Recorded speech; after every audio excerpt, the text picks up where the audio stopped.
Air India 171 crash पर आई प्रारंभिक report के बाद फ्यूल कट ऑफ को लेकर बड़ा खुलासा हुआ है। अमेरिका की एविएशन लॉ एक्सपर्ट मैरी स्क्यावो ने फाइनेंशियल एक्सप्रेस से बातचीत में दावा किया है कि बोइंग 787 के फ्यूल कंट्रोल स्विच से जुड़ी गड़बड़ी पहली बार नहीं हुई। साल 2019 में भी जापान की ऑल निप्पॉन एयरवेज मानी ANA की एक फ्लाइट में फ्यूल कट ऑफ स्विच अपने आप एक्टिव हो गया था, यानी तब भी इंजन की फ्यूल सप्लाई अपने आप बंद हो गई थी। इनमें पायलट्स का कोई रोल नहीं था। AI-171 की बात करें तो एयरक्राफ्ट एक्सीडेंट इन्वेस्टिगेशन ब्यूरो यानी AAIB की रिपोर्ट में बताया गया कि प्लेन के दोनों इंजनों की फ्यूल सप्लाई अचानक कट गई। पायलटों की आपसी बातचीत में भी फ्यूल स्विच को लेकर बातचीत है। बातचीत में एक पायलट ने दूसरे से पूछा कि फ्यूल क्यों कट किया और दूसरे ने जवाब दिया कि उसने ऐसा कुछ नहीं किया। इसके 15 सेकंड बाद विमान क्रैश हो गया। सवाल ये है कि अगर इंसानी गलती नहीं थी तो फ्यूल कट कैसे हुआ? मैरी स्क्यावो ने बताया कि ये तकनीकी गड़बड़ी हो सकती है। उन्होंने बताया कि 2019 की ANA फ्लाइट में भी कुछ ऐसा ही हुआ था। वहां बोइंग 787 ने अपने सॉफ्टवेयर की वजह से ये समझा कि प्लेन जमीन पर है जबकि वो रनवे पर लैंड कर रहा था। इस भ्रम के कारण थ्रस्ट कंट्रोल मैलफंक्शन एकोमोडेशन यानी TCMA सिस्टम ने फ्यूल अपने आप ही बंद कर दिया। उस वक्त भी दोनों इंजन फ्लेम आउट हो गए थे, लेकिन विमान रनवे पर था और जानमाल का नुकसान नहीं हुआ। मैरी ने यह भी बताया कि FAA यानी अमेरिका की एविएशन रेगुलेटरी बॉडी ने 2018 में फ्यूल शट ऑफ वॉल्व को लेकर एक एडवाइजरी जारी की थी, लेकिन ये कंपलसरी नहीं थी।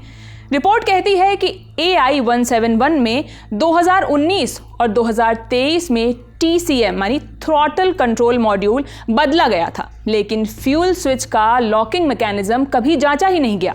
इस पूरे मामले में सबसे चौंकाने वाली बात यह है कि क्रैश के ठीक 4 हफ्ते पहले UK की सिविल एविएशन अथॉरिटी ने बोइंग के फ्यूल सिस्टम में संभावित गड़बड़ी को लेकर अलर्ट जारी किया था। इनमें बोइंग 737, 757, 767, 777 और 787 सभी मॉडल शामिल थे।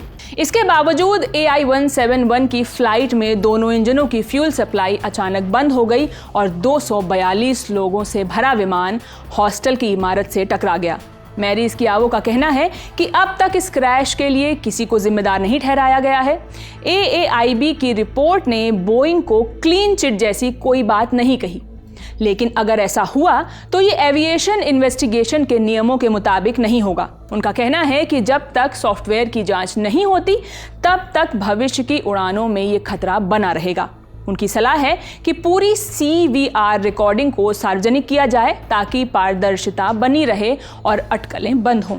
आपको बता दें, AAIB की रिपोर्ट के मुताबिक टेक ऑफ के 9 सेकंड बाद इंजन बंद हो गए थे। 5 सेकंड के भीतर रैम एयर टरबाइन माने RAT बाहर आ गया था। दोनों इंजन दोबारा शुरू करने की कोशिश की गई, लेकिन विमान की ऊंचाई बहुत कम रह गई थी। रिपोर्ट में बताया गया कि RAT के एक्टिव होने का मतलब है कि विमान ने लगभग पूरी तरह से पावर खो दी थी और विमान टेक ऑफ से सिर्फ 35-40 सेकंड बाद ही ग्राउंड से टकरा गया। AAIB की प्रारंभिक जांच में यह भी सामने आया था कि विमान के दोनों इंजन हाल ही में बदले गए थे। लेफ्ट इंजन 1 मई को और राइट इंजन 26 मार्च को लगाया गया था। दोनों इंजन GE कंपनी के GEnx 1B मॉडल के थे। रिपोर्ट के मुताबिक इन इंजनों के खिलाफ FAA या GE की कोई तकनीकी चेतावनी या एयरवर्दिनेस डायरेक्टिव नहीं दिया गया था। क्रैश के समय विमान में सभी टेक ऑफ सेटिंग सामान्य थी। फ्लैप एंगल, वजन, गति और ट्रिम जैसे सभी पैरामीटर्स SOP के अनुसार थे। पायलटों की बातचीत और सिस्टम रिकॉर्डिंग को आगे के हिस्सों में लगे EAFR माने एनहांस्ड एयरबॉर्न फ्लाइट रिकॉर्डर से रिकवर किया गया।